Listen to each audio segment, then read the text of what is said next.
Yeah, welcome to Science Hub. My name is Marian, Bănică, and at Science Hub we connect you with the future. Today we have a special guest. It's a world-class water polo player. His name is Cosmin Radu, and welcome to Science Hub, Cosmin. Hello, thank you for the invitation. Yeah.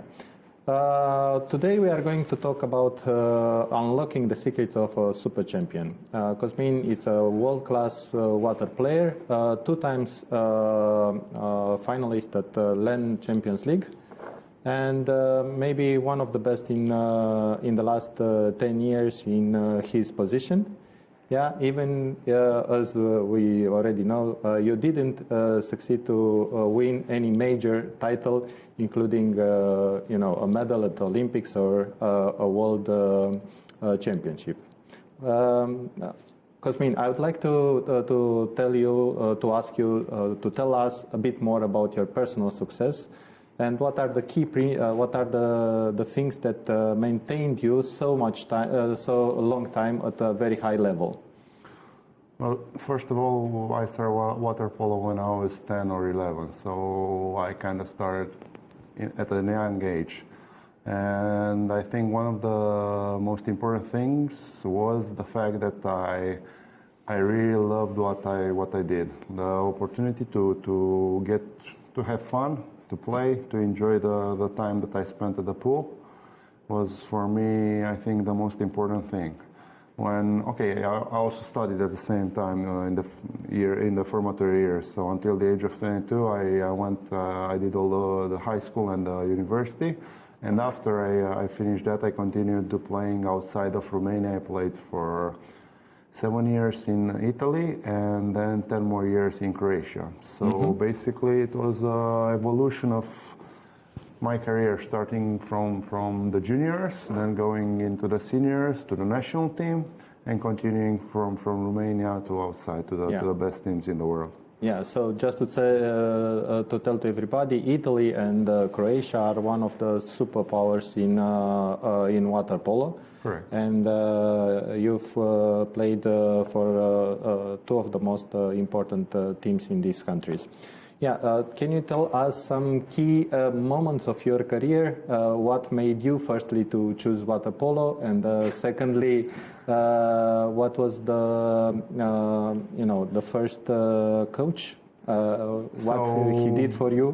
Basically, I went to water polo because my friends were going, so I just followed them.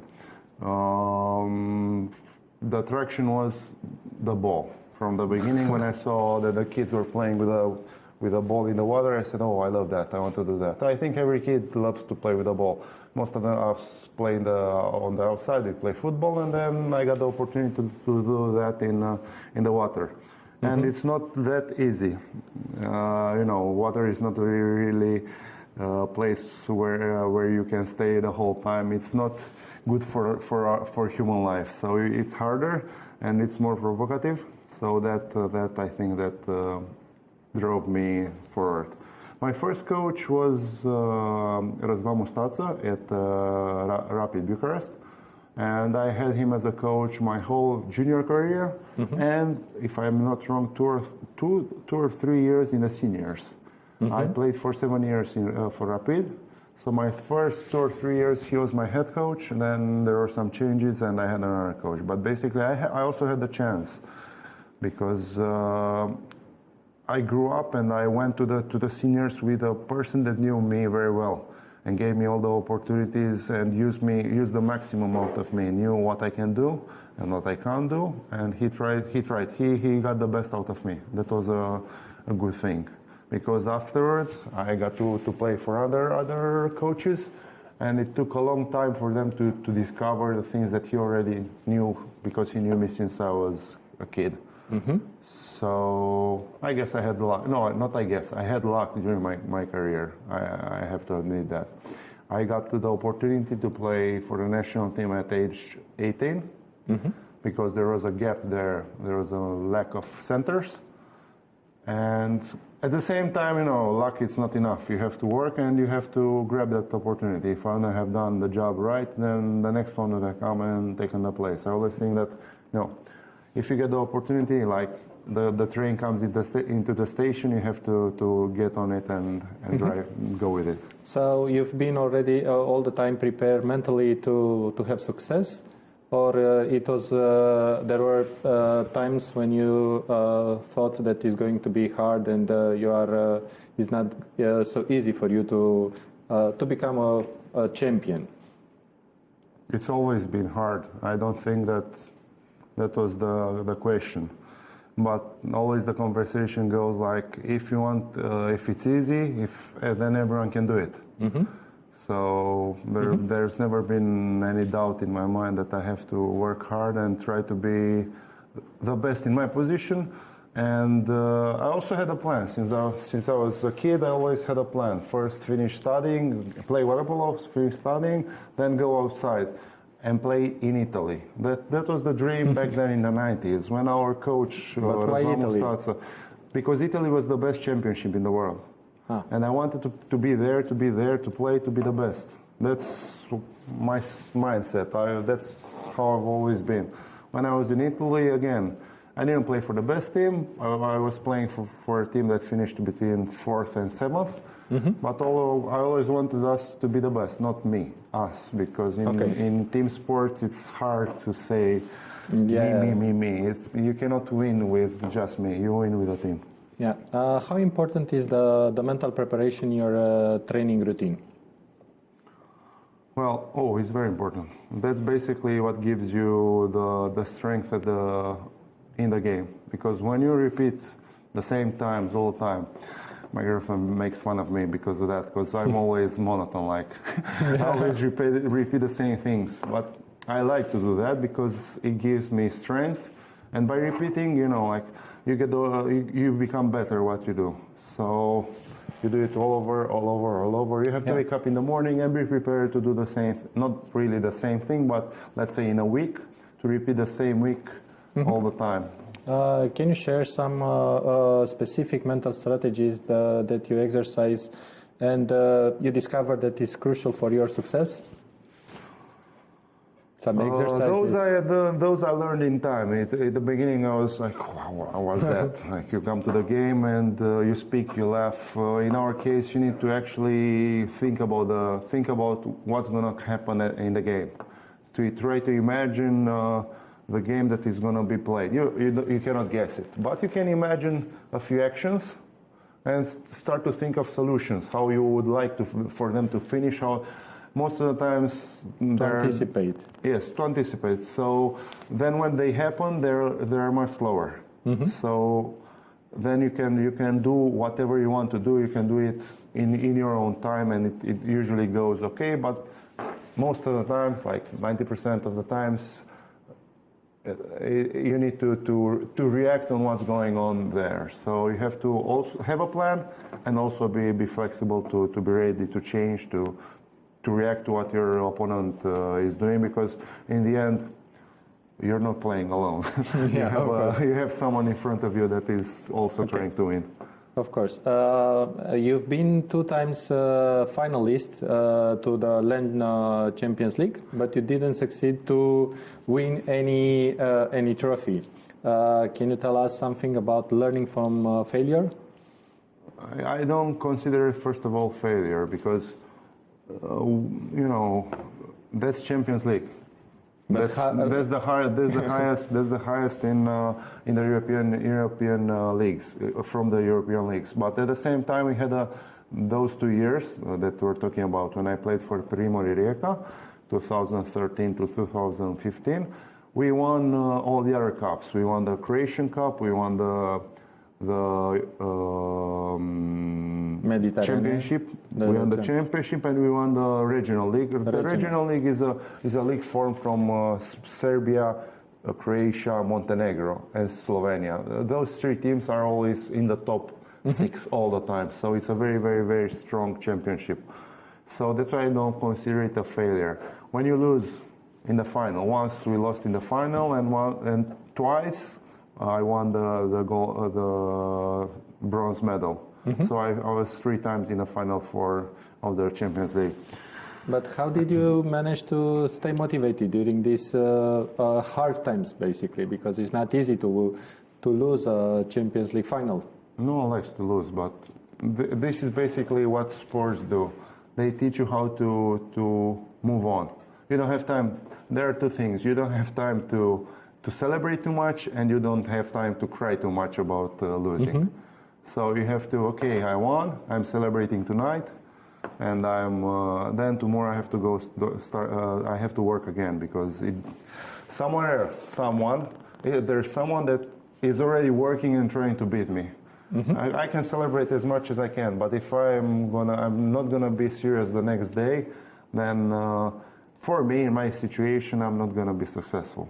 The same goes with crying because I lost. I'll just go drink myself till I pass out, and then the next day you go back to work. Something very useful that you said, and I would like you to tell us a bit more about your daily habits. A champion, at the end of the day, it's a human. What makes you different from the daily habits comparing to a normal person? I don't know if there's. I would say punctuality. It's very important, but not the most important. That would be one. So basically, I know that I have 2 practices a day: Monday, Tuesday, Thursday, and Friday. One on Wednesday, and the game on Saturday. Or if we have 2 games, there are some changes. Basically, you do your whole schedule depending on those practices and the games. Your whole life revolves around that. So you know very well your calendar and what you can do. We usually get the calendar at the beginning of the year. You get the dates. You know, you have the important games in 10th of December, on the 2nd of February, and so on and so on. So based on that, also the coaches make the schedules practices, because you need to have some peak forms where you have to be at your best. When you have the cup, the final of the cup, when you have the finals of the championship, and when you have, if you're going into the Champions League, the final 4. So basically, the coaches are structuring a schedule that is based on that. Sometimes when you're at the beginning, you work more. When you're going towards the target, you start to work a little bit less. In our case, because our body is very important. If you work as much as you worked at the beginning, then you're going to be tired, and you're not going to be as fresh as you need to be in order to be successful. Tell us about nutrition and recovery in water polo, how important it is, and what you do specific, comparing maybe to other sports or to...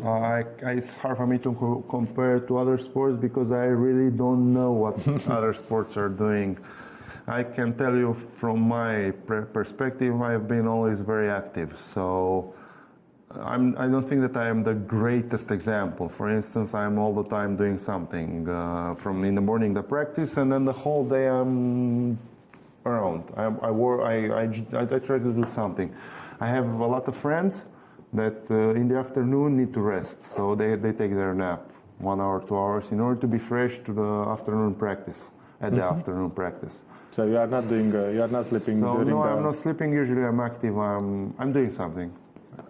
That was before when I'm still thinking that was before when I was playing. Yeah, when I had 2 practices a day, I would still do everything like any normal person from my point of view. But again, this is me. This is how my body functions, and that's how I do it. I always say that I don't need to drink coffee because I'm already hyperactive. So.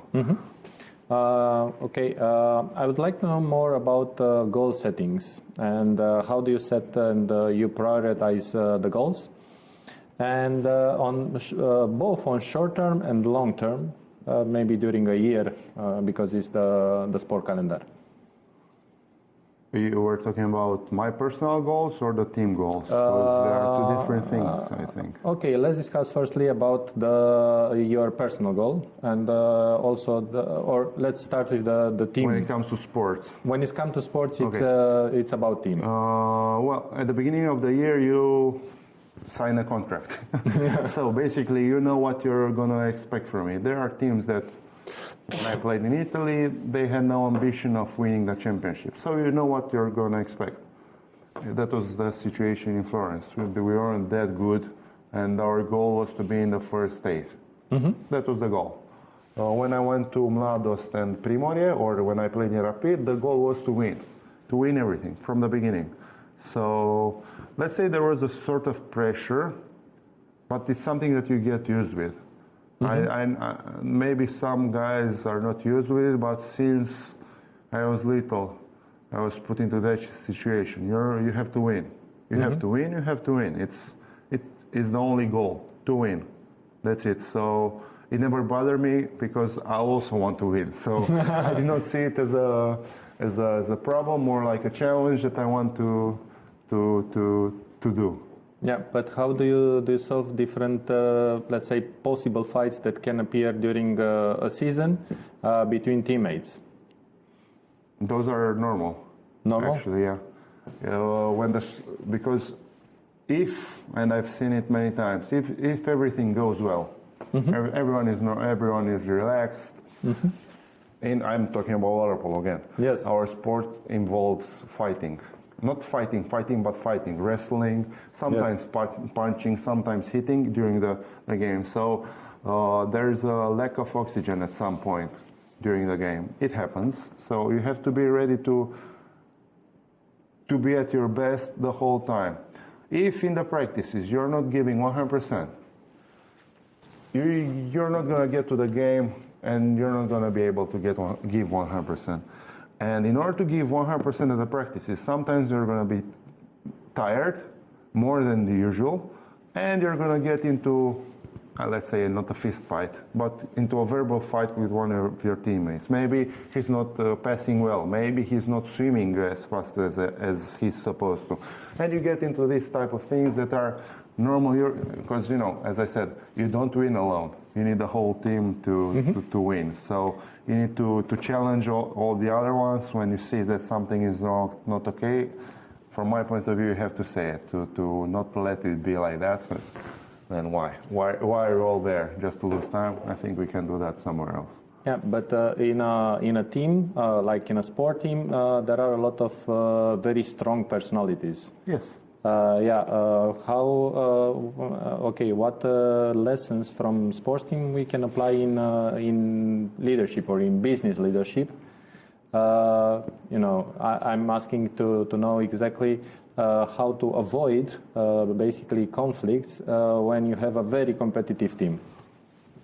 Well, you have to know how to. It depends. In our case, we used to be very ruthless with the words, very ruthless. If I can offend you as much as I can, I'm going to offend you. That was always our way of talking. So even if you're the best, I'm going to offend you. I don't care. I just, to pull the maximum out of you, to see your pride go out and to provoke you so that you show me that you are better. So that can work too. It depends from person to person. There are those who are grumpy, and those who see that as a joke, and then they come back and they answer back, and hands up, everybody's laughing because we're offending each other like crazy. Depends on from person to person. You have to know. In water polo, you have 15 players. Okay, let's say 17 to 19 players. First of all, everyone must know his place in the team, and then you have 13, 15, 17, 19 personalities. Everyone is different. You need to know everyone. You need to know with whom you have to be strong, with whom you cannot scream, because if you scream at him, he's going to close, and you're not going to get what you need from him. So I see this from the coach's perspective, not as a player, but as a player I also knew I have a good feeling with you. I can make jokes. With you, we cannot make jokes because you're going to get mad and we won't get along. So we need to, in order to get along, you need to know every personality and act accordingly. Let's talk about injury management, which is a very important topic in general in sport. How do you manage to recover after injuries, and what is the role of prevention? Well, prevention is very important, but when it happens, because injury will happen, most of the times, for let's say minor injuries, in our sports there are overlooked, in the sense that you have to go with it. It hurts, that's it. Yeah, I played with not broken Arm? not Yeah, okay. what's it called? I forgot. It was the situation called we were at the European Championships and I had to play. The coach said you have to play, so I played. It is what it is. Sometimes you have to go forward. Again, that's one thing that separates the players, not the good players from the bad players, but players. There are those who will not play. For instance, I got injured in my shoulder, and for a month and a half I did not play. And the coach, the recovery time was 2 months. So the coach, after 1 month, was insisting that I play. I said, no, I'm not playing. I have to take care of my body in order to be able, when I come back, to give 100%. That was the situation that I saw necessary, and I deemed necessary that I behave like that. At the same time, one of the teammates asked me, why aren't you playing? Like, you're not with the team? I said, yes, I'm with the team, but I'm not going to be useful if I cannot lift my shoulder and score. Okay, in my situation, score or get the exclusions. Nice, very nice examples. Let's talk about motivation and inspiration. And how do you stay inspired, or how do you continue to set new goals, even after a long time when you took the success, almost everything you are able to do? From that point of view, I don't think that I've ever had a problem with the motivation, because as I said, I'm very competitive, and it's in me. I don't think that you get born with. I feel like that all the time. I want to win. I want to win in sports. I want to win in everything. I just learn how to behave when I'm not winning, not to lose my head, or I learned how to be, let's say, respectful towards the opponent, and to respect those who are better than me in that game or that day, that tournament. Because that's one thing that you also learn, how to go over when you are not winning. Because most of the times in life too, you get a lot of losses. So that's important to know how to you get down, you have to get up and start all over. Who was or what was your greatest source of motivation through your career? Oh, winning. Definitely winning. So just winning, no person? No.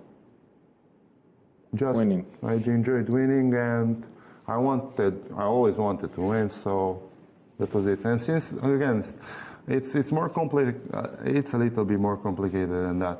It's because it's a sports team, so it's not just about me. It's about the whole ensemble. So I can say I want to win, but then I have 5 guys that want to go to coffee. So what we're gonna do?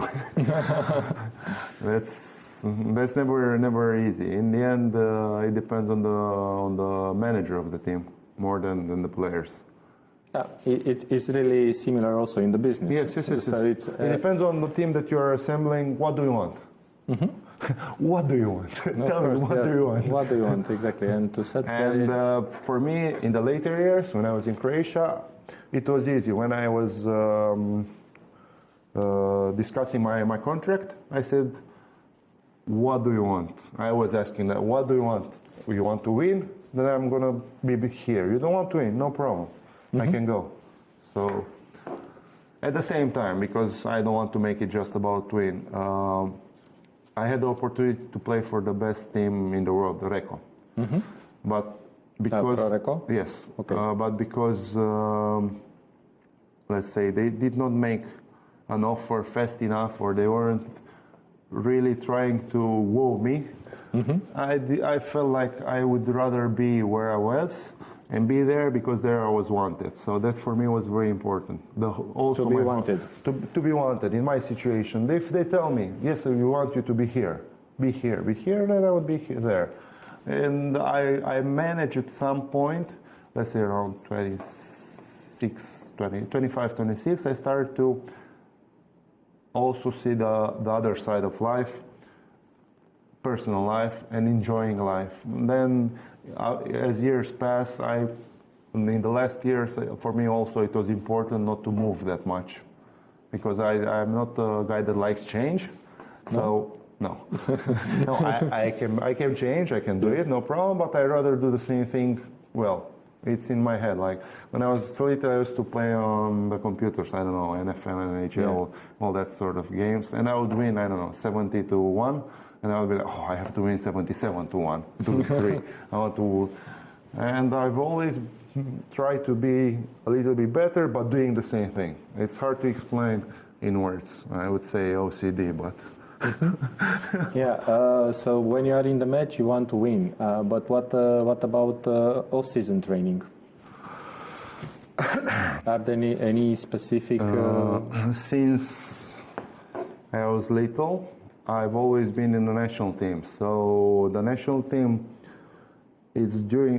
does most of the practices during the summer when it's the off season. So I basically have little, if no, free time. Usually we got the most maybe 3 weeks off the whole summer, or the whole.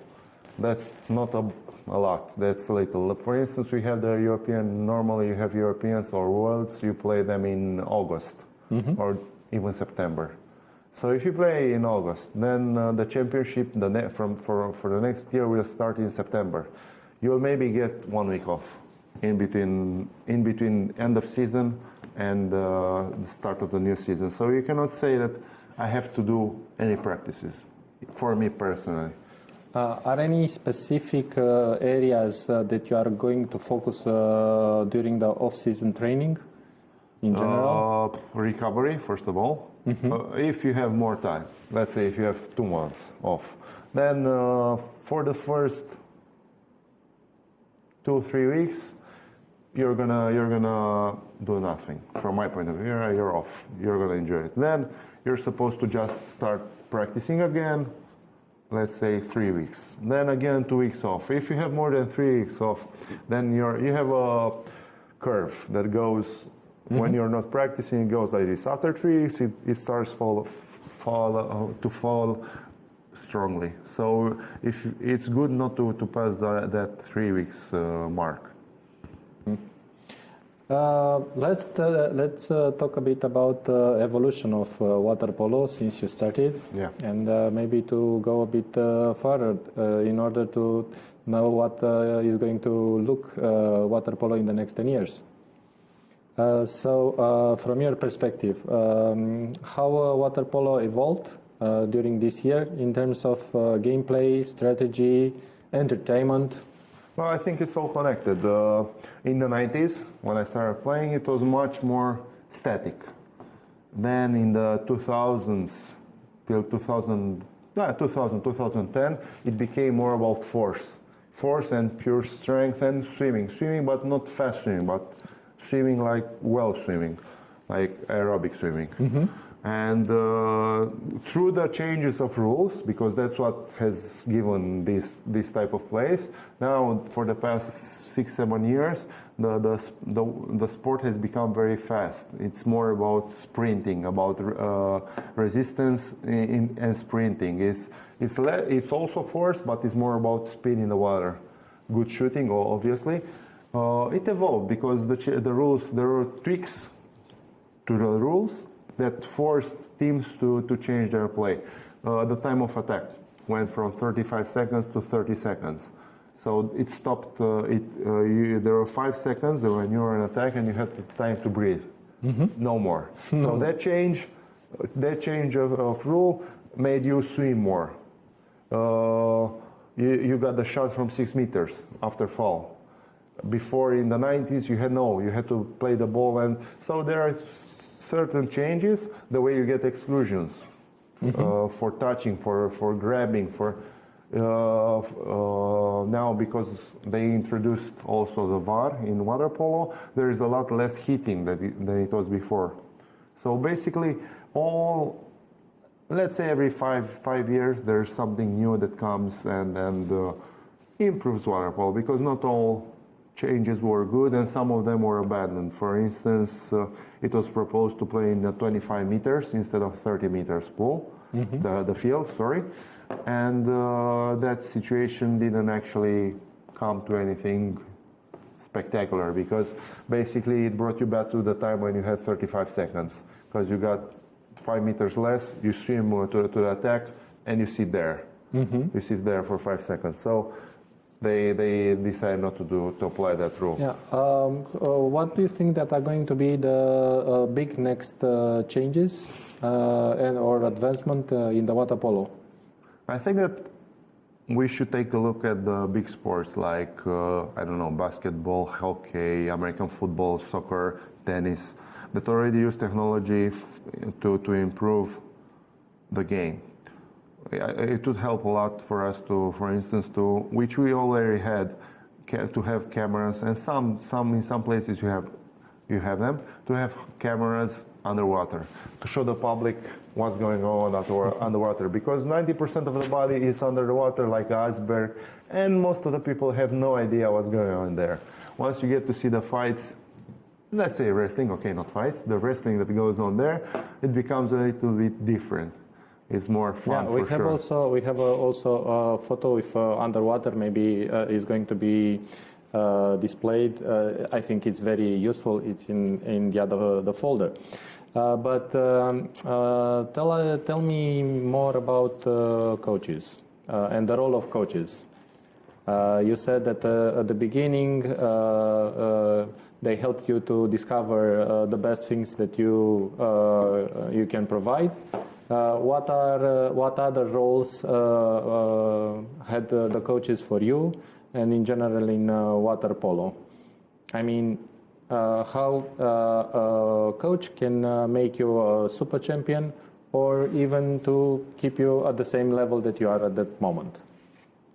I think it depends a lot on the person and how well. I think that they really need to be good psychologists in order to understand every one of us. Because, as I said, I react in one way, you will react in another way. He's gonna make a joke with me, I'm gonna laugh, and maybe you're gonna get mad or you're not gonna get it. So, from my opinion, I had coaches that were smart, very smart, and knew how to bring the best out of me. And there are the other ones who just used the tactics that they learned, and they used general things, and you have to play with what they give you. I think that was the difference between, from what I saw, a good coach and a normal coach. So what are the qualities that you think that are crucial for a coach to bring you the best? He has to be a strong-handed guy when it's necessary. So you need to keep the team under control, no matter how big the egos are. You need to have everybody. When there are some rules, there need to be followed. At the same time, you need to know with whom you have to be to understand. Again, psychology is a very important thing, to understand the person that you're talking with. Because, for instance, you're very good. It happened in a situation, one of the guys was very, very good, and he wanted to go on Friday night to a concert. So the coach said, yeah, he's sick tonight, he's not coming.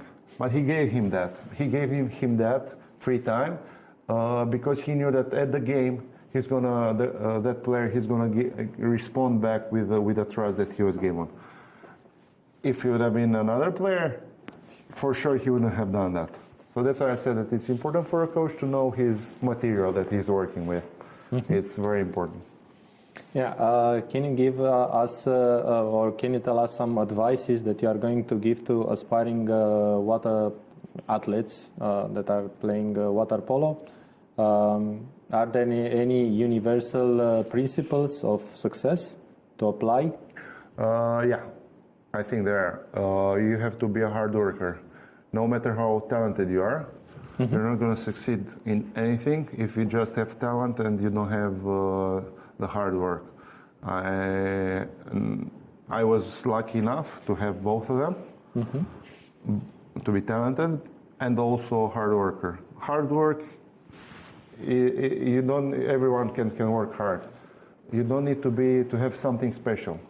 And I know Olympic champions that are not talented, but they're there. They were there and won because they worked their asses off and deserve to win those medals. So more than anything is to want to do it and to try your best every day to be better. And that's an example. I think if you do it yourself, then there are going to be the others that are going to watch you and try to copy you. Because in the end, if you have success, that's how it works. There are some water polo players that are at the beginning very, very good, and during the time they are not succeeded anymore. Why do you think that it happens? You mean in the juniors, or you mean generally speaking?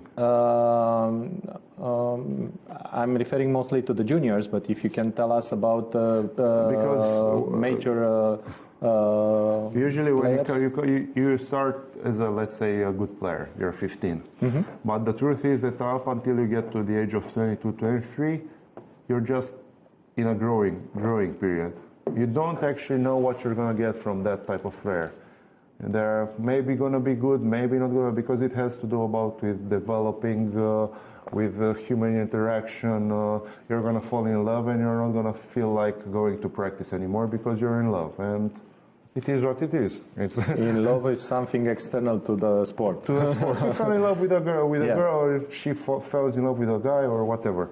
And when we're talking about my team, and he doesn't feel like going to practice, or when he comes to practice, like, oh, whatever, I don't care. So I've seen that happen with the change of attitude. That's why I said up until that age, it's just amateur. Okay, there are guys who are exceptions and they start playing well since they're 18, 19.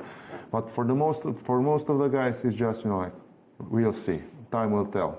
Because even if you're, we say it, you're born a talent and you died a hope. Yeah, of course.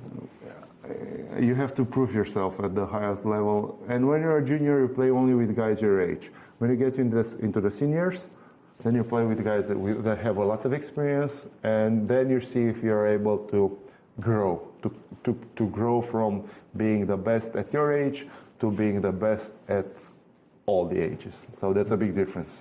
I think then if you're talking about a guy that is in the seniors, there are so many reasons why he cannot compete at the top level that it's hard to say. From, I don't know, losing the love for the sport, or I don't know. And there are so many options that it's hard to guess. It's every situation, I think, is specific.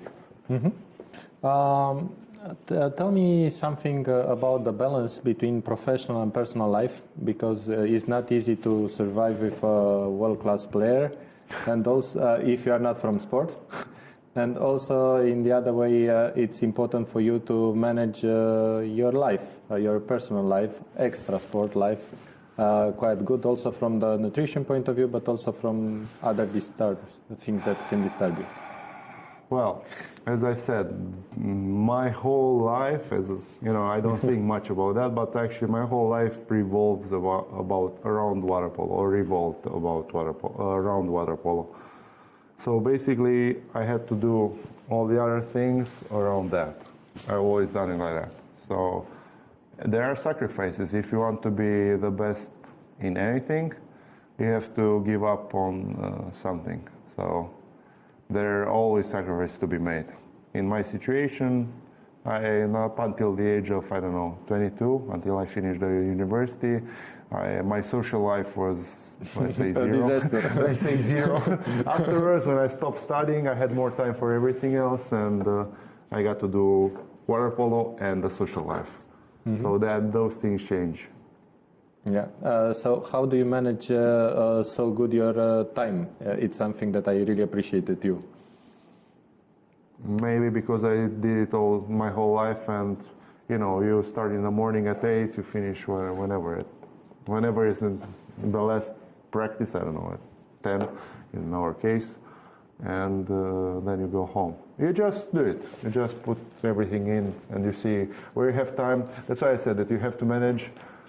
You cannot do everything. You do. When I was in university, I used to go to the practice, university, second practice, and that's it. Home. That's maybe 1 hour for something else, and that's it. Okay. One thing that I'm very interested to know about is how do you plan your future goals? Because I know that you've planned your career and also your success since you've been to Romania, and after that you said, I want to go to Italy because there is the place. And also, how did you manage to go to another superpower championship, which is the Croatian one? How do you plan your future goals? I did not plan. So my plans were, okay, let's put it. I wanted to go play to Italy, get married, and have kids at age 27. Plans are just plans. They are made to be there, but there are going to be changes for sure. So I have a plan A, let's put it like that, but I'm also ready for plan B, C, D. And worst case scenario, I don't know. There's always something that can happen. Now I'm a little bit, as time has passed, I'm a little bit more relaxed. I have, let's say, an idea where I'm going, but I'm not that focused. I'm more interested in enjoying life than getting to that goal right now in this period. I have played and I showed what I can do, so I don't need to do that. I'm 42. Yeah, but on the other side, you are managing a club, yes. A waterpolo club, and you have to tell to your players. That started as an idea first, and then slowly started developing, and now we're growing. We have kids. They're just kids. We're going to see in 5-6 years if we're going to have money for a team in the seniors, what are these kids going to do, and so on and so on. It's step by step. I'm also discovering, I think with all the other guys we are working together, where we're heading with this project, because I've never done it before. I know, I'm in theory, I have an idea how to do it, but it's not easy. It takes full time. Of course. You discuss a lot about education when you are senior, but also when you've been junior. Tell us about your education background a bit. I finished, so I studied normal at the gymnasium. Then I went to to the normal high school, and I studied more math and physics. That was the side that I loved, economics, and I decided to study economics when I was in university. I wanted to follow on my mom's steps. She was working. She finished all. She's like an economist. She was an economist because now she's in pension. She's retired, and I wanted to be like her, to work in a bank. That was my dream when I was little. That's why I said that I had a plan when I said when I stop playing water polo, I come back in Romania and I'm gonna work in a bank. My plan wasn't so smart back then when I think about it, because who's gonna hire 35 or 40 years old to work in a bank as a maybe cash teller? Yeah. do you still want to work? No, because I don't see myself sitting in a chair for 8 hours. There is no way. I am more active than that, so I changed my... do you believe that there is a strong connection between education and success in sport? Yes, definitely. Definitely. I think it's very important to study, because at this point, I think that all sports, individual or team sports, require tactics. In order to be able to process all the information that you're getting in tactics, you need to be not smart. You need to be able to think, and school does that, teaches you to think, hopefully, and that's the point of actually learning in school, to be used with thinking, to use your brain in order to obtain something. Exactly, because if I tell you do 1, 2, 3, 4, then you have to be able to do 1, 2, 3, 4. At the same time, you have to be able to react to what the opponent is doing. If you want to do 1, 2, 3, 4, and you see that he's blocking that, you have to be able to find another situation. So that's using your brain a lot, from my point of view. Yeah. What do you think that you should study more in the school in order to perform better in life and also in sport? Oh, I have no opinion about that. I really don't know. I'm never up until this moment. I don't think that I ever cared about my opinion, and I never thought about that. What about nutrition? What about? I'm not the best example when it comes to nutrition. So again, how come? Because I love eating food that is not good. I absolutely love it. I'd rather eat, I don't know, shawarma or kebab or hamburgers or sweets than eat healthy food. At the same time, I know it's not good, but I love it. So yeah, that's, but it's not so important in this sport. But in other sports, if you are eating these kind of things, it's important in this sport too. But my position as a center, it involves me being heavy. So I'd say that's an advantage. No one cares. I've always been a poor swimmer. I never swam fast, so I don't think it changes my situation. It changed my situation. Everybody was content with me doing my job. Yeah, let's talk about, because this year it's a year when it's going to happen also Summer Olympics, about your highest experience basically as a sportman, being an Olympian. We went in 2012 at the Olympics, at the Olympic Games in London. And, you know, since we're little, we are taught, you have to go to Olympics, this is the best thing ever, and it's truly like that. But until you get there, you cannot fully comprehend what it means being with all the best players from all the sports together. Because it's a special vibe that you're feeling there. All the best of the best are there, from all the sports, from all the...